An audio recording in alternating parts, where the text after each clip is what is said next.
Hi, and welcome to the Animal Training Academy podcast show, the show for animal training and behaviour nerds, where I, Ryan Cartledge, interview the world's most proficient animal training and behaviour geeks. We're absolutely thrilled and grateful to have you here with us today. So make sure you hit that subscribe button on whatever you're listening to this on so that you don't miss a single episode. Each episode of this show is brought to you on behalf of the ATA membership. And if you like the conversations in this episode, then you're invited to continue them with like-minded behaviour nerds within the membership area, which you can find out more about at www.animaltrainingacademy.com. You'll get access to twice monthly live web classes, the back catalogue of previous web class replays, plus a huge library of videos and projects to help problem solve your training challenges. Plus, we're a sociable bunch with an exclusive private Facebook group and forum areas. It's like a Netflix social media platform for animal behaviour geeks.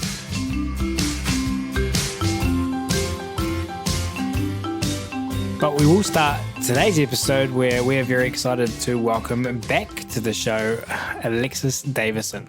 Alexis has been a professional dog trainer since 2001 and began developing her program Unchase in 2012 to help clients and students seeking solutions to their dogs' chasing behaviours. Since then, she has helped countless dog lovers curb their dogs' chasing behaviours and shared her innovative approach with dog training professionals worldwide. Alexis is a nationally accredited dog behavioural trainer with a Certificate 4 in Dog Behavioural Training, a Karen Pryor Academy certified training partner, and an internationally certified professional dog trainer through the Certification Council for Professional Dog Trainers. Alexis is also a Karen Pryor Academy faculty member charged with teaching the KPA Dog Trainer Professional Program in Australia and New Zealand, and being a coach for KPA's Dog Trainer Comprehensive course. She's also a Dog Biz business consultant. She regularly speaks at dog training conferences, seminars, and workshops, sharing her experience and unique Unchased program with fellow dog training nerds. So without further ado, it's my very great pleasure to welcome Alexis back to the show today.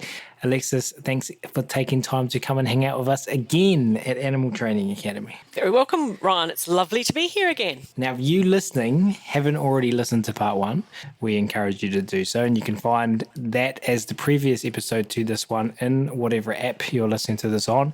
In that episode, we had a great time learning about Alexis's journey from where she first started up until now, 2023, as well as all the fantastic projects and endeavours she has been involved in over the years. However, if you haven't listened to it, no worries. You are, of course, totally welcome to stay tuned into this part and what will be an equally excellent conversation, where today I'm super excited to talk about something that is such a common problem for dog trainers and owners around the world, and that is dogs that chase things, all of the things, cats, squirrels, birds, cars, bikes, you name it. Alexis, as we learned in part one and your bio, you have this program that you've developed since 2012 called Unchase. And I'm curious, maybe we can start off by just telling the listeners who this program is aimed at. Professional trainers wanting to help clients, the average pet owner with a chasing dog, both, someone else? All of those, everybody. So there are a range of programs. Unchased started out as a workshop for clients who had dogs who were chasing stuff, and has then developed into a puppy Unchase for wonderful clients who were looking for a program to prevent their puppies from chasing. And as dog trainers amongst your audience will know, puppies chase, like all puppies chase stuff. And so it's applicable to everybody. And there are a range of programs now that I run sort of online, which are recorded courses. More so I'm doing live courses because I find people want and need extra community and extra support through those programs. And there are the Unchased Snakes, which is a snake avoidance program, and also an instructors program called Unchased Pro Trainer, which is for qualified, experienced instructors to learn more about the program and tackle chasing issues of all things, and also obviously snake avoidance, which isn't, dogs aren't chasing snakes, but certainly encountering them. So it's all of those things, and at this stage, that's what it all includes. What is the weirdest thing a dog has chased? The dog's been into chasing that you've worked with. I don't know. I have a weirdest. I'm trying to think of all the things. Maybe I'm just just live my life with weird stuff, Ryan. They're fairly common. I mean, it's literally everything. It's, whether it's household things like mops and brooms and vacuum cleaners to, animals, the domestic pets, rabbits, cats, chickens, the, livestock, and horses, ponies, bugs, bees, those sorts of things, as well as birds, of course, and machinery, cars, tractors, all of that stuff. Maybe whoever's got the dog that chases the weirdest thing hasn't come to see me. We of course appreciate that all dogs are individuals, but how reinforcing would you say for the average dog, talking very generalist here and hypothetically, how reinforcing is chasing for dogs? How much does an average dog want to chase? I think if we look at, the best sort of, if we're going to sort of generalise and say that, very general. The best case scenario would be to look at our puppies, and I would have to say that we would imagine from what we see is that in that case, most puppies find chasing behaviours to be reinforcing. And there are so many reinforcers. And so you're a dog owner or you're a trainer and you're helping clients, and we have these animals who are reinforced by chasing things. Generally speaking, each dog's an individual, animal's an individual. I imagine that for your clients and the trainers you work with, this can be quite a stressful situation to be involved in. It can be embarrassing for some people, and also there'll be quite a large element in some cases of worry that someone's going to get hurt or the dog's going to get hurt. Yeah, I hadn't actually realised until I started running more classes and realising that other trainers were sending clients to me who had chase behaviours, because what I discovered was actually it's an area that a lot of trainers don't enjoy working in. And I think so, like we have the perhaps some trainers who don't enjoy working with cases of separation anxiety, or, they might specialise in that, or, for some people, they're not keen to work with dangerous dogs, or there's all, different spaces. I was finding people trainers weren't necessarily keen to be working with chase behaviours. And I think for many reasons, and some of those that you've mentioned around, I think that they found them difficult to achieve success, that there are some ideas that things can't be changed. And, we no doubt go into those sort of further as we chat. And so to have an option to be able to refer to somebody who, works in that area, obviously was something that other trainers found helpful and valuable for them. So I think there are some of that. And so I think I was talking, in our first sort of podcast around, we used to just do a lot of management because it was, seen as almost difficult or, impossible sort of, to work on changing. And I think there are a lot of people, that is still the case, that's what happens. And also I think in some cases people see it's okay, that it is, obviously it's a behaviour that a lot of dogs do.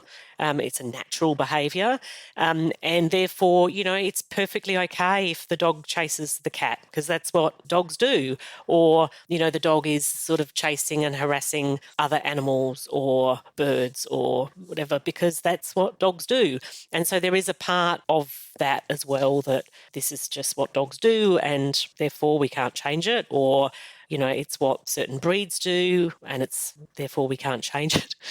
So there is a lot of that attitude. That's obviously far more just in terms of general community than in a professional training community, but there is a societal attitude that, perhaps this is what happens, and everyone knows that dogs and cats hate each other, so, it's just the way it is.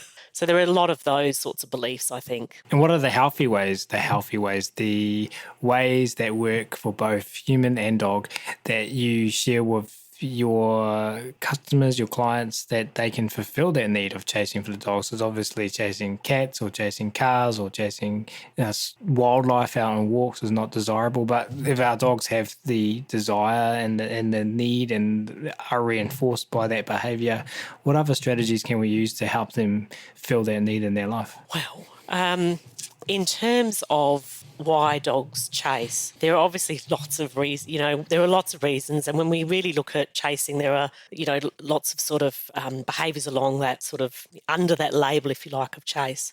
And so as your listeners would be used to by now, it's WTF.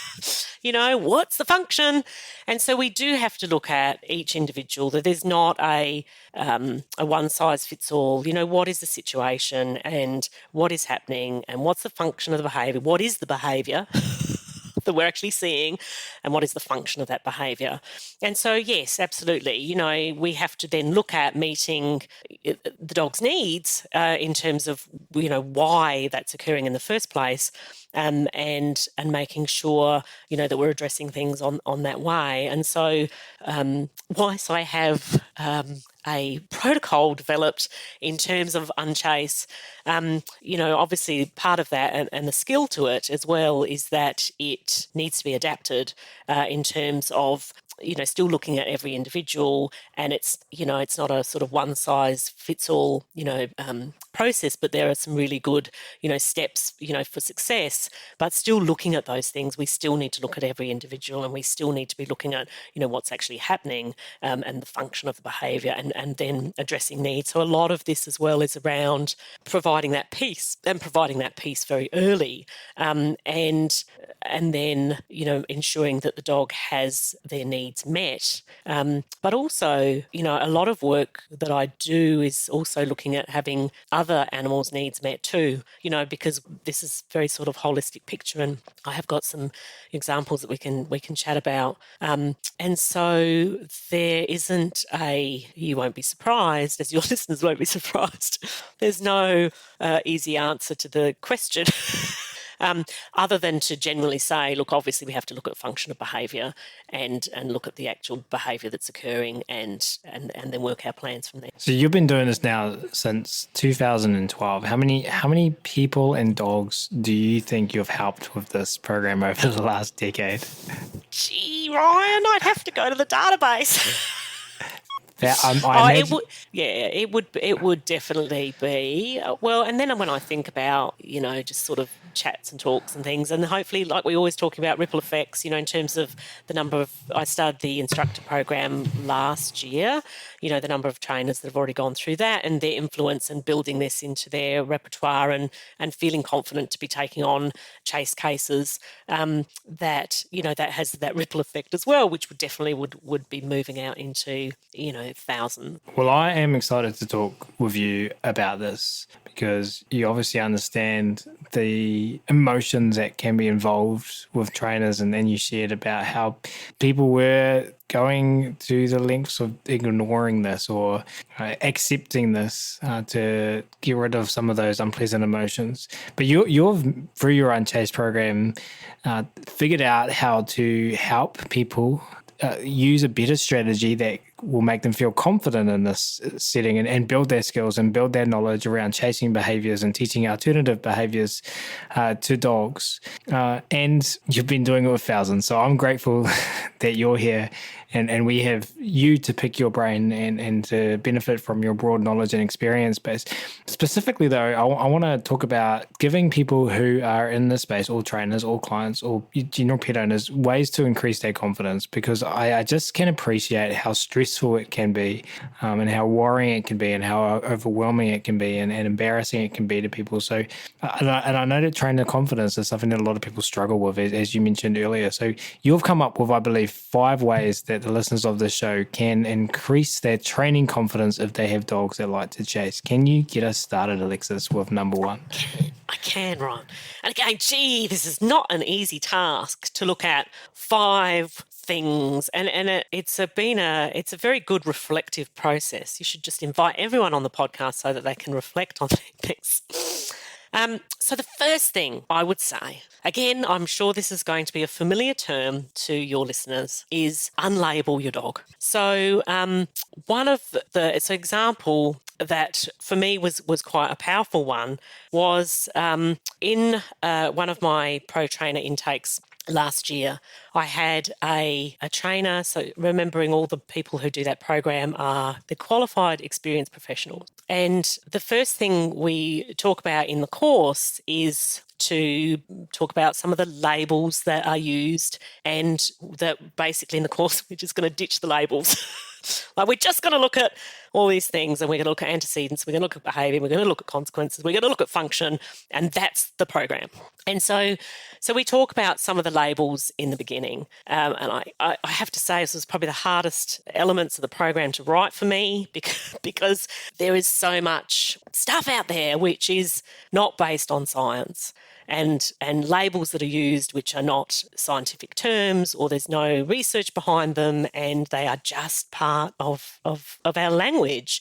And there are a lot of myths out there. And I find it interesting in the fact that we're dealing with a very educated community who are still using labels which are not necessarily helpful. And so one of the trainers said in this first class that we had, when I've sort of gone off and said, okay, well, these are labels and we won't be using them, and this is why we won't be using them. And that's sometimes for trainers a challenging process. And one of them said to me, wow, I'm just so open, obviously, to be learning this new information. I'm so excited around it, but I am so skeptical because I have been told, by a wonderful trainer, experienced trainer, that one of my dogs has high prey drive, and therefore there's nothing that can be done. Like, I just have to keep my dog on lead forever. And so what happens then is as we go through the course and we aren't using those terms, we're looking at the function, we're looking at the antecedents, we're looking at the behaviour,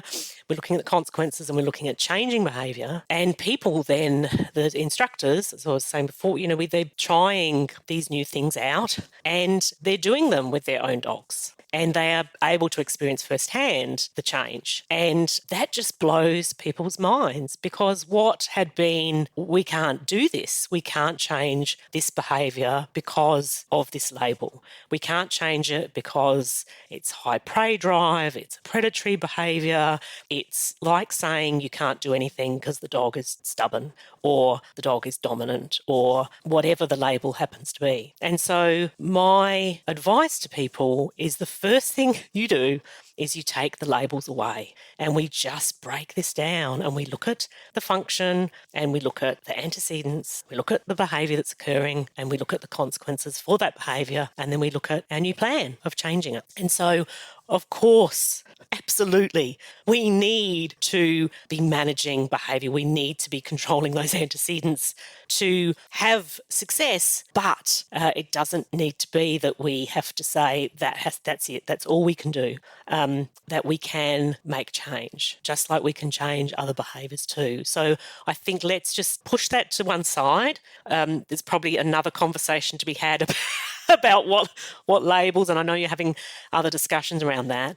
But I think for simplicity, the easiest thing to say is, look, let's just get rid of all the labels and let's just pull things right back, and we can have other conversations, about those things later. But that would be my first thing, is to just take the labels. What strikes me about talking to you about all of this and acknowledging that when I'm recording these podcast episodes, I'm passion thinking. I'm sharing my thoughts as they come to me, and they're not very well thought out. But I found myself before saying to you, how do you fulfill the function of chasing? And you immediately said, well, it depends on, or how do you fulfill the need of chasing was my question. And you said, well, it depends on the function. And immediately I'm like, well, obviously. But it just brought up this idea that people, myself included, struggle to generalize as much as our animals struggle to generalize and our dogs struggle to generalize. And it seems like this is a recurring theme. I'm getting that from my conversations with you while recording this podcast episode and our conversations we had before recording, is that the stuff you're teaching in Unchased is stuff that we all know well, but we struggle to generalize it to the concept of chasing. And I'm curious, in your words and in your thoughts, you're nodding your head. People can't see that you're nodding your head, but why do you think that? I think, what would our friend Susan Friedman say? It's just cultural fog. Cultural fog, yeah, right. We just lump it all together. Just one behaviour, it's chase, and here it all is. Yeah, and it's full with these myths and labels. And chasing has been something that has not been addressed by many people in terms of putting together pieces of content that address them. And really, I don't think for me it's no different than why is the dog behaving in a way which we would label aggression? We don't lump all those dogs together. Why do we lump all the chasing dogs together? So dogs are aggressive for so many different reasons, and dogs chase for lots of different reasons too. What are the if you had to say there were a number of main functions for dogs for chasing? I'm passion thinking here, Alexis, so go with me. I think sometimes it is around something to do. It fills a space of an activity. Sometimes it is fun, play. Sometimes it is fear. There's a concern there. Sometimes, there's all of those sorts of emotions around being worried, concerned, fearful of things. And I think one of those is often cows, because they have such big, beautiful eyes that stare and they are confident. But, there's a whole range of things. And I think sometimes as well, when we're breaking things down, there's not just a trigger. So often we see a lot of movement as a trigger, but often there might be sound as a trigger. And sometimes that can be, a concern at the sound, as well as being, for some dogs. And so they would be, a lot of the main motivators. What I rarely see is dogs that are motivated by predation, that an animal actually, or dog, goes out, chases down something, kills it and consumes it. That is very rare in my experience. Interesting. Thank you for sharing that and embracing my passion thinking. You're welcome. Kudos to Emily Johnson-Vey for that term, passion thinking. Not well thought out thoughts, but just spitting them out in a safe environment. Number one, I love Unlabel Me. Can you please share with us number 2, Alexis? We're going through 5 ways to increase your training confidence if you have a dog who likes to chase. Number 1 was Unlabel Me. What is number 2? Number 2 is recognising when there are other sentient beings in your training program and creating a plan for them too. So, obviously this applies to when there's other animals in that the dog is chasing, or children or other people. So joggers, cyclists, kids. Obviously, it's not going to, you're going to be fortunate if it doesn't involve. So obviously things, if it's like a broom or a mop or whatever, you're not necessarily going to have to regard this, although you do have to take into account if there is a person using that particular object. But really this point is around, because we're dog trainers, we are tending to be very dog-centric when we're coming up with a training plan. And if you're working with a situation yourself, or you're working with a client who has other animals in the household, so perhaps the issue is around a dog and a cat, then it's really important. This is not just training the dog.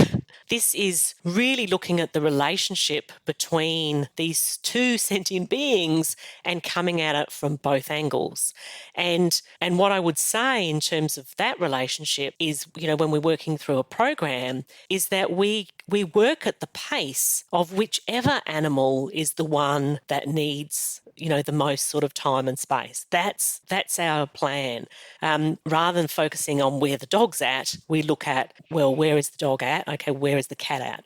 And so really looking at the emotional needs of all those animals. So I'll give you an example of a clients that I was working with, and they had a cat called Marmalade, and they had the way Marmalade came to them was they were living in a house and they didn't have any pets or other family. It was just the two of them, and this cat was the neighbour's cat, and the neighbours got a puppy. And Marmalade decided she didn't want to live with the people she was living with anymore because they had got this puppy. And so Marmalade moved in to the client's house and became their cat.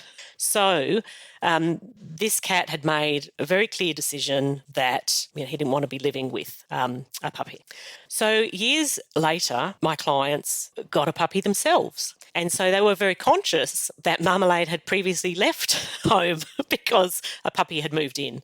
And so they had put in some excellent management. So when I got there, they had a separate space for where the puppy was living, and made sure there was space where Marmalade could be and not around the dog. However, as the puppy grew into more of an adolescent, they realised that the relationship was not going in the way that they'd hoped, and their dog had started to show chase behaviours. There was an opportunity for chasing, but she would become very excited when she would see the cat and those sorts of things. So hence they sought some help, and I was working with them. And so through that process, but they were very conscious that they wanted to make sure that Marmalade was comfortable in all of this. And so so that was wonderful because they already had that as a starting point. And so what we did in that process was we worked at the point where Marmalade was comfortable. And so, we would be looking at how comfortable he was, what sort of distance. It was around where he was at in terms of distance and comfort, and where he wanted to be doing training sessions. And so what I would say to listeners, for them and their clients or their own situations, is that that's going to be your starting point. If you've got a really confident dog who is really happy and excited by another animal, is that it's the other animal's pace that you're going to be going at, and to be making sure that the training plan includes all the positive associations, for them as well. So I'm a huge fan of lick mats, and they are wonderful for cat training for these sorts of scenarios. But we really have to come at all of that, and a lot of the chasing behaviour wouldn't occur if animals didn't run. It takes two to chase, really, in many cases. And so we really look at this as that we're not working on this issue with dogs and chasing in a vacuum, that there are these other factors, and in a lot of cases we're working with another animal that needs to have a training plan. Now, I realise in that scenario with Marmalade and Luna that that's much easier for us to work a plan around because, we have that ability to manipulate the antecedents very easily. And so that got me thinking as well about, and some of this stuff now, because I've been doing it for a while, I just do it. And so what this has been really useful around in terms of thinking about these 5 things is, hang on a minute. Yes, it's really challenging when we're working with wildlife, for example, but I still realise that I do it, that I take this into account. So, for example, we have, we're on a lovely half acre in the Adelaide Hills, and we have lots of native plants and trees, and we enjoy having a lot of native birds coming here. And we really love watching and having them in our yard. And I have 2 Aussie Shepherds, and, we have chickens as well that are quite happy free ranging around. So I have done work with my guys around not chasing the chickens. But what I realised as well is, they don't chase birds. They don't chase and bark and lunge and stare at the natives that come down. But we have made changes. So, and over time, as the birds get used to, it's those dogs. So whenever we get a new dog, it's like, who's that? Who's that in the yard?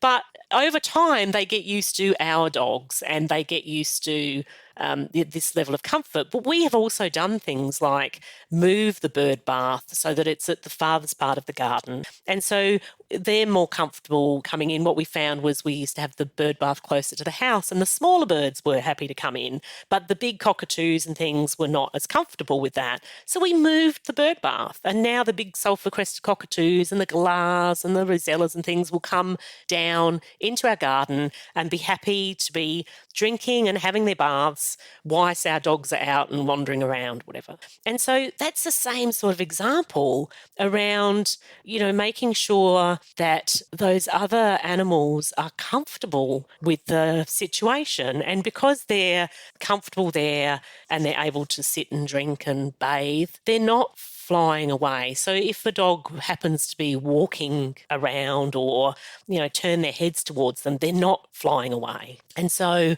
guess that's what I'm sort of saying when it's really looking at if you're working with a chase trigger that is an animal, this is a two-factor plan and potentially multiple over that. But there are ways and things that we can do to set up the environment to also reduce the likelihood of chasing by looking at the needs of the other animals. Yeah, awesome. I literally just watched last month Cats and Dogs at War with Chirag Patel and Nancy Creedon, which was an awesome. And I was thinking about that and Chirag's awesome work with the cats during the season that they made that program. Number one was unlabel me. Number two was recognize when there are other sentient beings, whether they be galahs. Lots of listeners of the show probably are wondering what we're talking about when we say galahs, a species of cockatoo that lives in Australia. And often, would you say the majority of the time the other sentient being involved is a feline? Oh, no. I work with a lot of clients. It's interesting on the online courses, the dogs and cats course is popular, but a lot of clients that I have chickens. They have chicken. They've got the dog running around barking at the chicken coop, even if they're not free ranging. They're there. And I have a lot of clients who have horses or they have property, so they've got cows or sheep and I work with farmers as well who've got a working dog to work, but they're chasing often sort of young dogs, and chasing and herding, of course, are different behaviours looking at. So and pocket pets, so people have like guinea pigs or rabbits or those sorts of animals as well. And then a lot of wildlife, so here in Australia, of course, kangaroos, which, of course, are very dangerous for dogs to be chasing because they will get killed in a lot of instances. So, or where it's just not, koalas, possum, wildlife here. It's very prolific in my area. And so that is a real issue and is a common thing. And that's where I think we need to get creative with our plans in terms of, okay, there is these sentient beings, but they're wild. And so we don't have the same ability to control their environment in the same way we can with domestic animals or pets. But I realise really going through this that I still do that. We still make some adaptations to that. And again, over time, there is training really that's going on for those animals too. So I think one of the walks that we'll do with our guys is up a dirt road, and there's a mob of kangaroos that live up there. And when again it's a bit like, oh, there's a new dog, who is this? They will be more cautious and they might sort of hop away. But over time, it's like they just lift their heads up. Oh, it's you guys. And so I think there's that sort of the same habituation goes on, for those animals too over time, if we can work on setting things up so the dogs aren't chasing and we can start to build that. And of course, then really this goes as well to some of the stuff we do in terms of classes and workshops or working with people is that, so some of the animals that I use, for example, our chickens will come to our workshops because they're used to dogs. They're comfortable with dogs. They're used to dogs running and barking and, they're not concerned by that behaviour.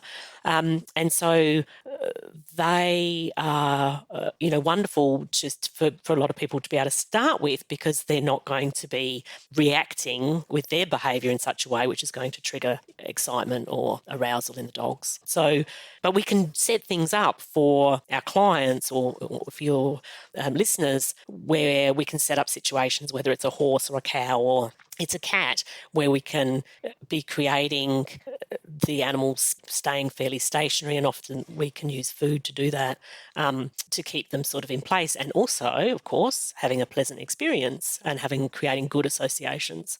But we can't just be working with the dog. We're really working holistically and across those species. I can relate to the kangaroos, I think, just walking. If you go to the same walks every day, or you have a collection of walks, then we have a collection, yeah. You see the same other owners with their dogs. And when you're walking your Chihuahua in an off-lead area and there's a giant German Shepherd in the distance, some of them I'm like, it's just that dog. And they walk straight past each other and ignore That's each right, other. absolutely. But if I don't know the German Shepherd, I'm like, oh no, come here, Phoebes. Let's just stay here. So I can totally relate to the kangaroos. What is number 3, Alexis? Number 1 and number 2 was so good, by the way. I can't wait for the next 3. Well, number 3 is observe. So again, a skill that your listeners will be very familiar with. But really, tuning in to early signs, and this again is something, one of Terry Ryan's phrases. It's not related to Chase, but I've taken it for Chase. Is saying for training, for example, that early is better than late. Early is always better than late in terms of timing. And so I think this is applicable too when we're looking at chase behaviours. We talked about, all these things that we might group into chase. And you're really, the very first thing that we're looking at is a dog actually noticing something in their environment. So whether it's a broom or it's a cat or it's a galah or a skunk or whatever, that there is something there that the dog notices. And so that's going to be really our starting point. And to be observing our dogs so that we are very good at identifying when they've noticed something. And so at that point really is the starting of our training, rather than waiting for a dog to be running after something. There are lots of things that happen before we get that chase. And so obviously, really the earlier that we can look at making that particular point, the point where we start changing the emotional state of the dog, is at that point where they first observe it. It's all sounding very familiar, Alexis. Really, your listeners could go, oh, okay, this is the issue. Oh, here we go. This is what I need to do. It's just like you say, it's like no one has really spent a lot of time going, because we can't do that because it happens for this reason. Yeah. I like that. Before we go on, I just want to make a disclaimer. I don't have a problem with German Shepherds. I just had a particularly large German Shepherd in mind that, as I was talking about that, I had this large German Shepherd that I see all the time. That just the size comparison between that dog and Phoebe is significant. Yeah, absolutely. But I love German Shepherds, and they're awesome. And most of them that we come across, Phoebe enjoys meeting as well. Number 4, Alexis, please. Number 4, guess what? This is not going to be a surprise either. Create a plan. So what is the function? What are the antecedents? What is the behaviour you want to change? What are the current consequences? What will be the new behaviour? And what will be the consequences for the new behaviour? So it's just really get rid of the labels, look at what's happening. And so, the questions that you might sort of look at might be, what does the problem look like in terms of an actual behaviour? What do you observe? Under what conditions does the dog do the behaviour? What events predict it? And like I say, I would also suggest that you do the same thing with the other animals. So if you're working with a domestic animal, also do this same process for the horse or the cat or the rabbit or the chicken. You still work through this same process and have another plan too, in terms of this, look at it from the cat's point of view, or look at it from the chicken's point of view, or the horse's point of view, in terms of what's happening.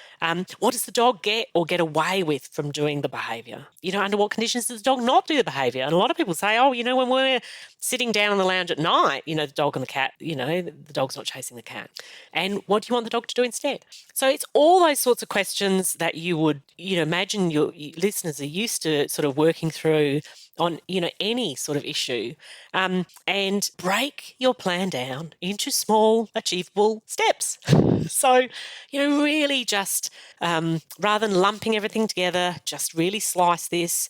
And going through those questions will give you some good information about, okay, are there conditions when the dog doesn't chase? They can, often be a potentially good starting point. And like I say, I think it's just important to cover this as well from other angles in terms of other animals. And so there is nothing new or surprising there, I'm sure, for you or your listeners, Ryan. Which you can see always goes back to the first thing, which is unlabel me.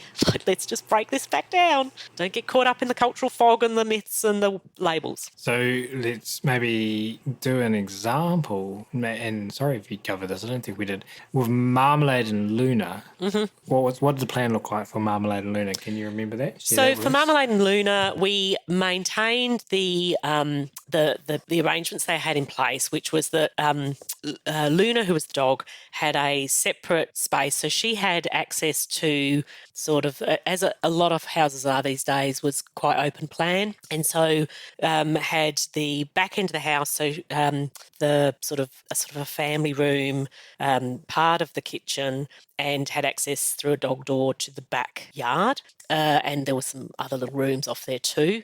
And then Marmalade, who was the cat, had access to the lounge, the bedroom, because he was used to sleeping in the bedroom, and so had that front house, part of the house, and had access to a front yard. And so we kept those things in place. So, I know I've talked about previously that, that used to just be our solution, that, a lot of people just say, well, we have to do this because, for whatever reason. Yes, we still need to do this. We have to obviously stop the dog from rehearsing the behaviour that we don't want, but we can just look at this being in place whilst we're doing the training. And so then what we did was we looked at doing some exercises with Luna around teaching Luna really when she saw Marmalade that there were positive calm associations. And so we were using a clicker and clicking and feeding Luna for when she was looking at Marmalade or she noticed Marmalade. And what we did for Marmalade is obviously we want this to be successful, and so we had Marmalade initially up on a bench top where he was most comfortable, and he had a licky mat. And actually, that wasn't our starting point. That was along our program, our process. We had a lick mat, and he would be up on a bench where he felt more secure, and he would be engaged with the licky mat during the sessions. But where we actually started at, because for Marmalade initially, we would be at quite a distance. He wasn't comfortable to be eating, and so, but he really enjoyed being held and being comforted. And so he had initially at a great distance with a baby gate and a lead involved here. No cats were harmed in the making of this. And Marmalade would be on a lap and being, patted and things. So that for him was pleasant.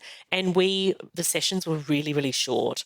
So literally, 30 seconds, a minute, not long at all. And we would obviously work in between.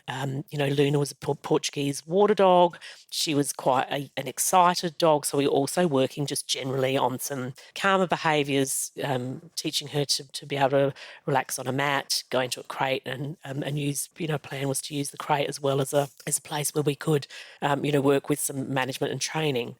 So we were able to do other things as well. And then over time, as we worked through the sessions, we were able to introduce the lick mat because Marmalade became comfortable to actually be eating in the presence of Luna. And so we worked through that, and then we really were going at Marmalade's pace and working then for Luna on, relaxing on a mat with Marmalade being present and building in movement so that both pets could be moving around and that wasn't an arousal trigger for the other. And so, and then what started to happen was Luna would be, Marmalade, the cat, would start moving around during the session. So he might start up high on a bench, but he'd hop down, onto a lounge, and eventually he'd just hop down and be walking around the room, and be comfortable with that. And so it's just going through the sort of that process, and then building for, Luna, just alternative behaviours. So, really when Marmalade was walking around, that she would be on her mat and being, relaxed, being able to walk around calmly. And if Marmalade sort of jumped up and down off things, that they would just be cues for her to check in with her people or to go to her mat and lie down. Beautiful. Thank you for sharing that. Looking at the time, let's go to number 4 and number 5, please, Alexis. So number 4 was the creator plan that we've talked about. Sorry, number 5. We're moving to number 5.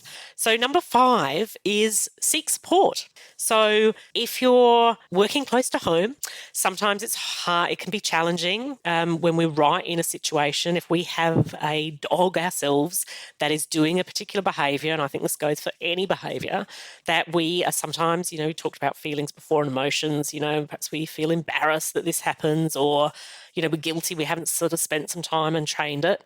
And so it's sometimes really hard to step back and look at our dog's behaviour objectively, and just to look at it as behaviour. We tend to sometimes take these things personally. And so, being able to reach out and chat with a professional, another colleague, and particularly one who specialises in this area, that you can then sort of, engage to actually work with them and to develop a plan. And even if they're not have an interest in this area, and even if they're perhaps in a completely different field, just to be able to help guide you to pull this right back to the basics and to be exploring with you around the function and, what are those antecedents and, what are the triggers, and, we're really working through all of that can be so helpful. And I think this is where communities are so helpful for people to have those safe spaces, particularly if somebody's working on their own, and they don't have a network of trainers in person. It can feel quite isolating. So I think to really reach out for that support is helpful. And I know one of the examples I can give there is a trainer who contacted me because obviously she knew that I was specialising in chase behaviours, and she had adopted a greyhound, and she had 2 cats, and the cats had lived with a dog previously, and I think as is common with our thought process sometimes, is we don't necessarily think, through to some degree. We think, okay, well, the cats have lived with a dog before, and, bring a new dog home, and, it was a greyhound, had already been sort of, been okayed as, yep, fine with cats. And so I think it was just a matter of, okay, bring the dog home. And of course, one of the cats, when they saw the new dog, dog chased, cat ran up a tree. Trainer feels horrible because, shit, what have I just done? All of those sorts of things. And then actually contacted me really early on and said, ooh, what have I done? So, we just worked through a plan, and to be able to, like I say, I think just sometimes having someone who's removed as well from that situation, and to just provide some reassurance and guidance and, along the way to provide that support, and to be able to really sort of just look at it from a more objective sort of lens, and also to be able to reassure that it's okay. It doesn't, we all stuff up, and it's not a problem. And so, and I am happy to report that particular greyhound and those particular cats are all very, very happy living together and have formed an excellent, relationship and bond over that time. But, just to be reaching out and not to be sitting there on your own thinking, well, I'm a professional trainer, I should know what I'm doing, is to just sort of seek help and support through that, even if it is just somebody to be able to bounce things off of. But it's also interesting, Ron, because when I was sort of thinking about this, one of the things that I've noticed and observed on reflection in my own behaviour is that when I was starting out as a trainer and early on in my career, I really asked questions, or I really sought out support because I thought, I should know that, or I'm embarrassed I don't know it, or I should know what I'm doing. And so I ask far more questions now, and I'm so much quicker to ask for support now that I've been in the industry for 25 years, than I have before. And I just think that's a really fascinating human behaviour. So what I would say to any of your listeners who perhaps, are new in the industry is please seek out support early because, we are so happy to help you.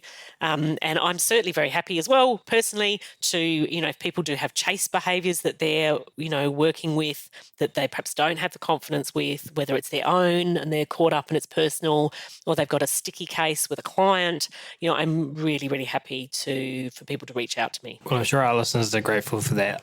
I'm going to try and summarise everything up, so let me know how I go. Whether you're a pet owner or a professional dog trainer who has a dog that chases, this can be stressful, embarrassing, and it can be worrisome because, like we mentioned with the kangaroos, your dog could get hurt. Alexis has been doing and helping out trainers with this problem and pet owners since 2012, and she has helped thousands of trainers worldwide. So you should follow her plan to increase your training confidence if you have a dog who likes to chase by, number one, unlabeling your dog. Number two, recognizing when there are other sentient beings involved and being cognizant and attentive to them. Number three, leveraging the great observation skills that you already have. And for that, in that same vein, creating a plan. And number five, being brave, appreciating your vulnerability and seeking support so that you don't feel stressful, embarrassed, and overwhelmed. And you build your skills, knowledge, and confidence as a trainer to live a nice, peaceful, calm life with the animals that you love so much. That's right. And don't panic if your dog has already killed a chicken or something like that. It's okay. It's not the end.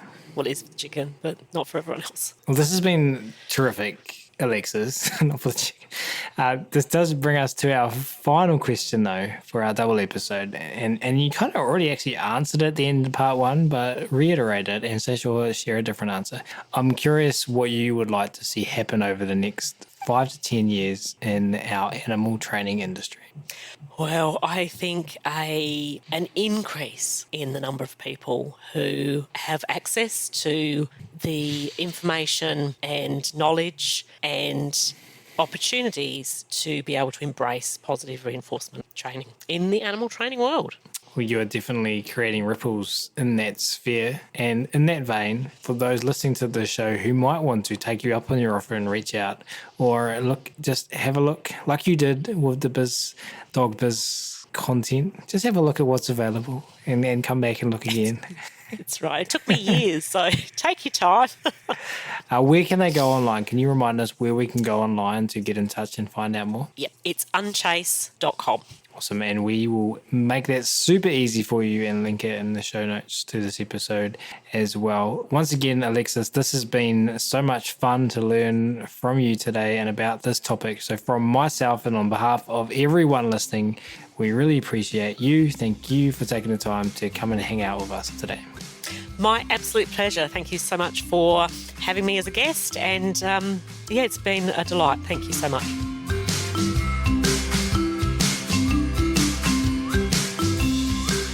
We do, of course, really appreciate all of you tuning in today as well. And if you have enjoyed this episode and you were interested in carrying on the conversation about working with our animals in the most positive, funnest, choice-rich ways, then as mentioned at the start of this episode, the Animal Training Academy community is waiting for you. Head on over to www.animaltrainingacademy.com and click on the membership button in the main menu to learn more about what members are describing as the Netflix social media platform for behaviour geeks. That's it for this episode though. We're going to wrap it up there. Thanks again so much everyone for listening. You'll hear from us again soon.